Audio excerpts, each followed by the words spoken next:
In this video lesson, you'll discover what the light-dark contrast is and how to use it in watercolor painting. The light-dark contrast refers to the difference in values of various colors. All pure colors have a high saturation only when they are applied in full strength.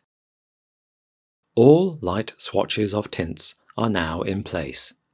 They are located above this diagonal line. For some colors, like yellow, there is a very limited range of tints. Color tints are achieved by diluting watercolor paints with water. It is because they are diluted that tints cannot have a high saturation. Likewise, the shades cannot be pure in color because they are obtained by adding either complementary pigments or black paint. At the beginning of this lesson, I mentioned that the light-dark contrast is probably the most important one in painting. The two colored squares are now complete. When we check how they appear in black and white, we can see that the tonal values are very closely matched.